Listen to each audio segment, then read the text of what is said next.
of all the great performances, right, and there have been a lot in the history of one-day cricket and a lot by English players. Joss Buttler today, 160 odd and 70 balls, 2 other guys making hundreds, Livingston coming in, hitting 66 in no time, the fastest 50 ever. How much do we temper our enthusiasm for the performance by the reality of an ordinary opponent and a lightning quick scoring ground with a good pitch? Yeah, I think you have to be honest and say that Netherlands' best 5 bowlers probably not playing. Logan van Beek's probably their best bowler in that lineup, and then their captain Peter Seeler not too far away. They've got some very good bowlers in county cricket at the moment. Harmy was saying that one of them's playing second 11s for North Hats, which is a bit of a shame for them. I think that has to be factored in. However, that level of hitting, and we have seen Livingston and Buttler do that in the IPL very recently. They just extended it through a one-day game, really, didn't they? Yes, they did, on a great pitch, even bounce too. It was very easy, well, very easy if you're talented to hit through the ball. You were never threatened by the ball stopping in the pitch or moving much or whatever. So we've worked out, and we've just done a quick calculation. We think there's 5, arguably 6 Netherlands cricketers here playing in the county game that might well be certainly part of this squad, if not some of them in this team. Having said that, Ben Stokes, Joe Root, Johnny Bairstow, Mark Wood, Chris Wokes, Jofra Archer. But Jofra's a bit of a long-term thing. It's slightly different. I mean, the other 5 would probably be playing in a month's time if you wanted them to, whereas Jofra... You'd hope Jofra might be around for the World Cup. Yeah, you might. Yeah, that's a good point. So, you have to put perspective on all of these things, notwithstanding the fact that Buttler has changed the dynamic a bit in that he doesn't need to seem to play much. He hasn't played since the IPL final, and he's walked out today and hit it as sweetly as he ever does. Whereas Eoin Morgan is right at the other end of the spectrum. He hasn't played much, but he's missed a straight one first ball. Over-ambitious shot, do we think? Look, it's a hard one. He sat with his pads on from the third over of the game.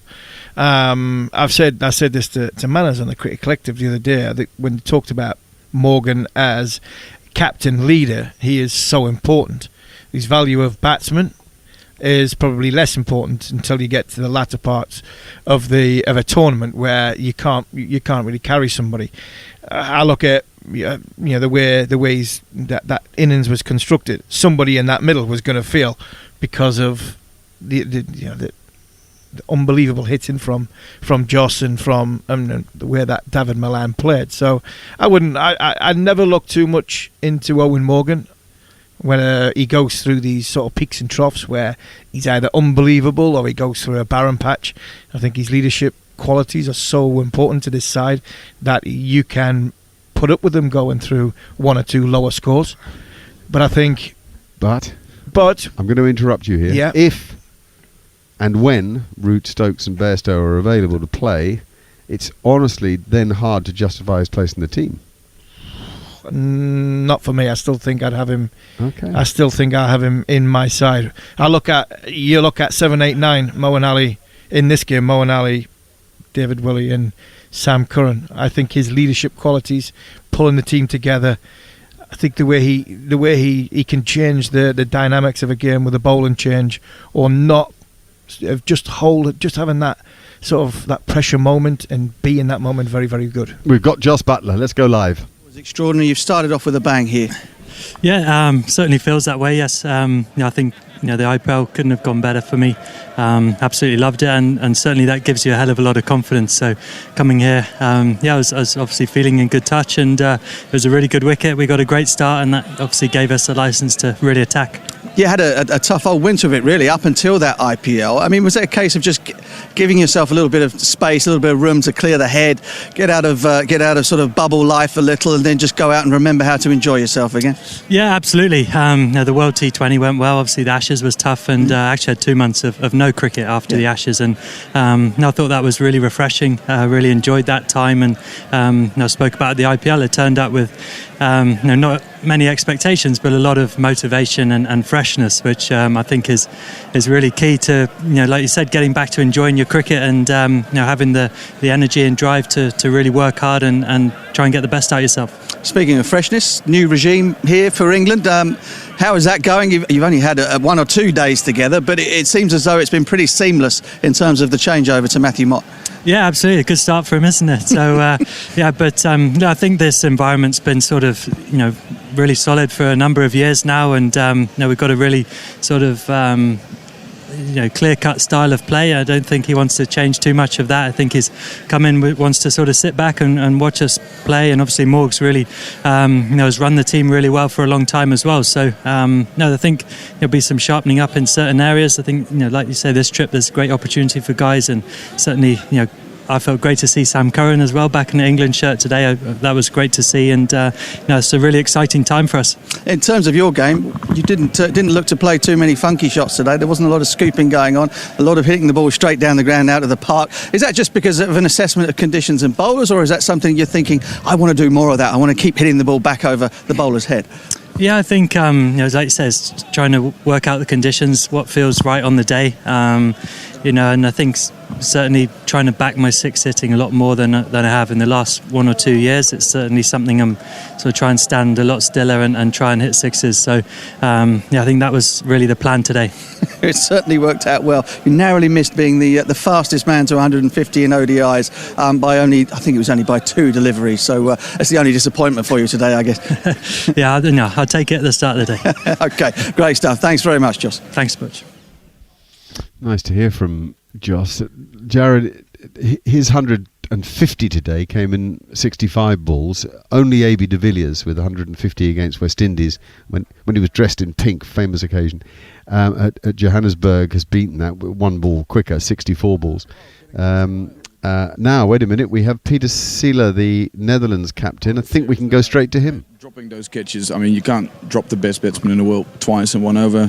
Phil Salt was dropped on 30, 40, and then I'm not going to say you have a completely different game, but you probably won't be looking at 498. In terms of that, I think we let ourselves down because it was a nice wicket, and you're obviously not going to contain England for 50 overs, but I think if you take those wickets, you contain them for a little bit better, and then you get a respectable score. Where now I felt this wasn't quite necessary. Is it a case that perhaps you have the likes of Jos Buttler coming here, and the tension goes up, doesn't it? When a man like that's at the crease, that it stands to reason that the fielders will be perhaps a little bit anxious when the ball goes in the air. Yeah. Is that something you can do something about between now and Sunday? Well, like I said, if we get them in sort of like, if you get those wickets, you get him in the 20th over 2 down, and it's a bit different because he came in with that attitude of like, I'm going to try and hit every ball for 6 pretty much, and that obviously puts you on the back foot. It puts a lot of pressure on you, and in terms of that, that's great learning. Don't get me wrong. This will make us better cricketers in the future. Well, that's the point. But I think the intimidation factor was quite there. Obviously, the Barmy Army was quite loud, and the experience has to count for something, but it's in the longer run. And now we just have to grab ourselves together and put up a better performance on Sunday. No, it's something in Netherlands cricket that you've been crying out for. You've had the West Indies here for a 3-match series. Now you've got England for a 3-match series. The idea or the word learning came out of your mouth a couple of times there. I mean, this is going to boost your players going forward, as hard as a day like today is to take. Yeah, it's hard to take right now, but you hope, like I said, in about probably a couple of months' time, that you sit back. First of all, it was also incredible hitting. That's fine.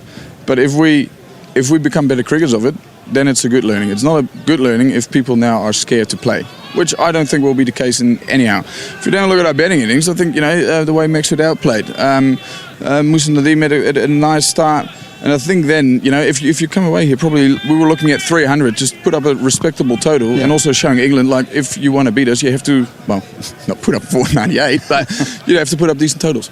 Okay, great stuff. Well, thanks for talking with us. Quick turnaround. We'll see you on Sunday. Cheers. If I could now have England captain Eoin Morgan. Mark Butcher it is with these interviews. I know that Eoin Morgan will be close by. I just come back to my question to Jared with A.B. de Villiers and Jos Buttler. Oh, It is Eoin Morgan now with Butch. Back amongst the group, certainly having the senior guys here, or majority of the senior guys here, has helped better integration of guys that haven't necessarily played a lot of ODI cricket. It's great to see Dawid Malan and Phil Soul come in early on in their ODI career and post 2 big scores like that, and then Joss to come in and just play in a world of his own like he has been for the last year or 2 years. It's incredible to watch. It's not something that we ever get sick of. It's not something that we take for granted. It is amazing cricket.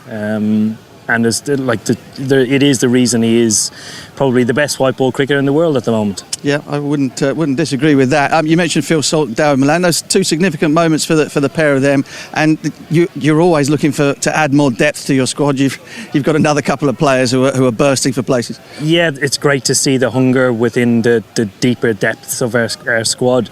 And I think that the proudest thing for us is nobody takes for granted playing for this white ball team. But when guys come in and play with the mantra that we've played with for 6-7 years now, it's a huge credit to them. It's not always easy to do, but certainly Dawid and Phil did that today. Bowling lineup, again, guys having the chance to perform perhaps different roles, different guys in different times. Were you happy with the way that went? And flat surface out there, albeit that you had a big score on the ball, but that was hard work for 50 overs. Yeah, it was, and it's actually better to get it under our belts. Like you've mentioned, we've not played a lot of 50 over cricket. It's a completely different animal when you're talking about in the field for 50 overs, then coming back and bowling some death bowling. So it's important to get it under our belt, because come next year we won't know what we're coming up against in India. 2 games, 500 on the cards? No, here there's a lot of hard work to be done. We don't take days like this for granted at all. We earned a right to give it a nudge today. It doesn't mean that on Sunday we'll be up against it, or on Wednesday we'll be up against it. But we've worked incredibly hard to earn days like today, and we won't take them for granted. Okay, brilliant. Well, thanks. Enjoy this evening, and we'll see you on Sunday. Thanks, Butch. Thank you. He's always a good listen. So is Butch. Just come back to this AB de Villiers Jos Buttler thing, because he says, quite rightly, probably the best one-day player in the world right now.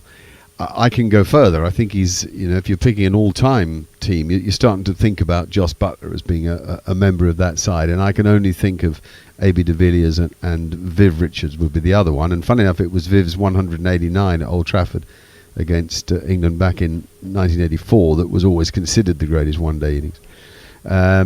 So I can't think of. I mean, there probably are. Chris Gale on his day, and there are people around who've struck the ball. I'm talking specifically straight, right? I'm not talking square of the wicket so much as that ability to hit the ball straight.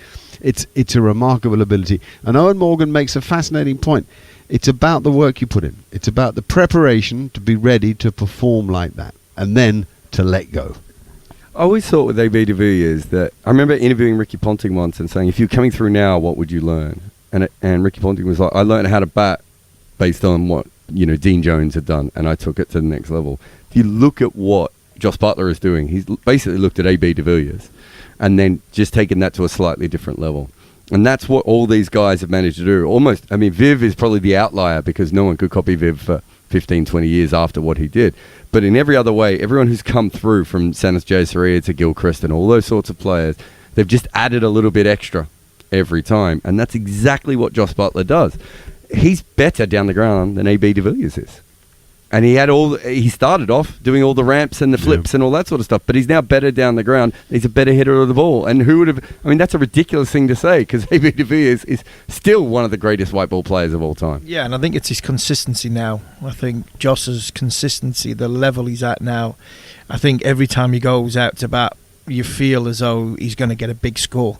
He walks out to the bat, and you can feel in the ground that the ground, the bowlers, the position feel as though they're going to get a big score. You mentioned someone like Chris Gale and one or two others.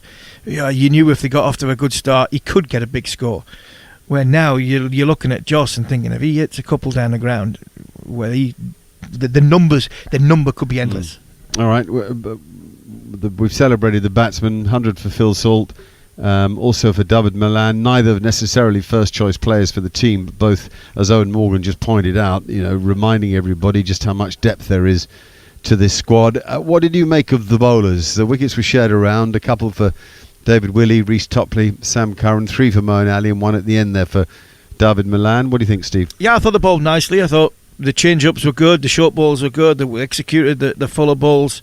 It's hard. You go out there, there's not much pressure on.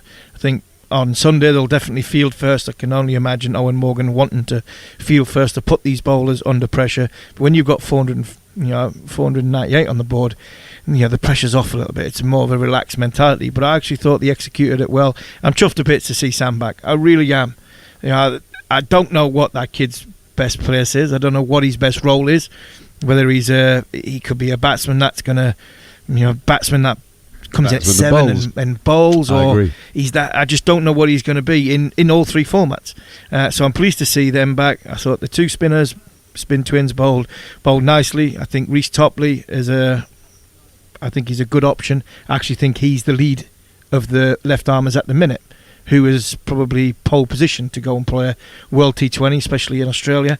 I just wish Reece Topley had a bit more of a durable body, because I think he would be a decent test bowler as well. Like Tymel Mills, isn't it? He's also not. If you just had that little bit more durability, I think there'll be a test bowler in there. But on the other hand, I'd like to see Luke Wood have a go, because I think he's got something. He's got hustle. Got a bit, a little bit of hustle that we might need in possibly more of subcontinental conditions. But I think all in all, I think England's had the perfect game apart from Jason Roy and I think Eoin Morgan. In Eoin Morgan, I think Eoin Morgan between them in a world record score. Yeah, did well. But ouch. Yes, but Jason, I think Jason had a couple of field and things that went against him. So hopefully Sunday will be Jason's day. And good words, I thought, by Peter Seeler there. That he made a good point. We dropped catches. We dropped the best player in the world twice early on, and we dropped catches. And you've just got no chance if you play players of that level on that surface. No chance if you make basic errors. No, they had 3 bowlers that they threw in there to get experience. Baz Dalida hasn't bowled much before, and the 2 young spinners are very much in development. On top of that, you drop those catches. That's the kind of thing that happens. But the Dutch have always been one of the reasons they've always been good as an associate cricketer is they're very good at being honest with each other.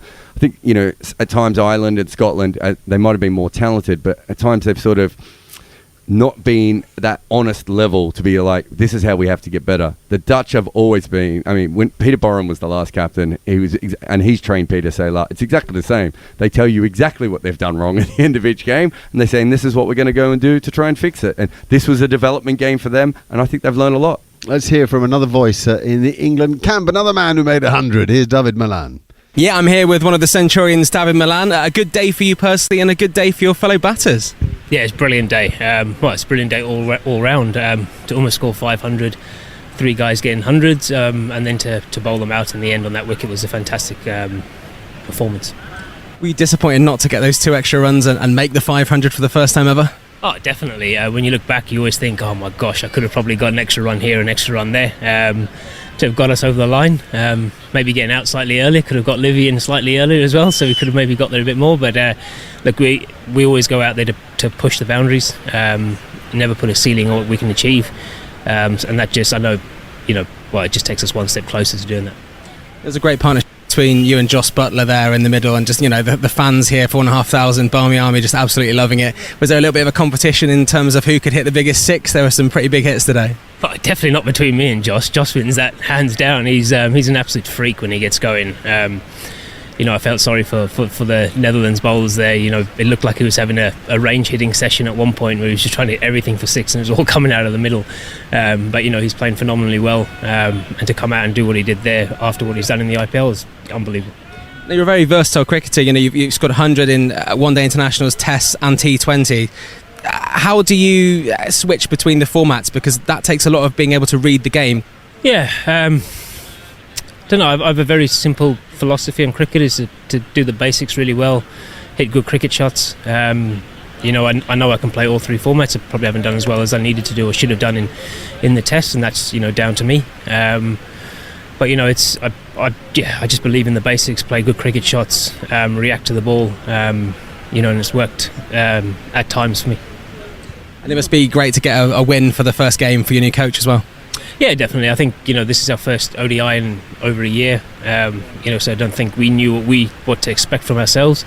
So to go and do it in front of a new coach and let him see how we go about things, because he's been brilliant in coming in and just sitting back, watching and learning on how this team has gone about in the last couple of years. So I'm sure he'll be pretty happy with what he's seen.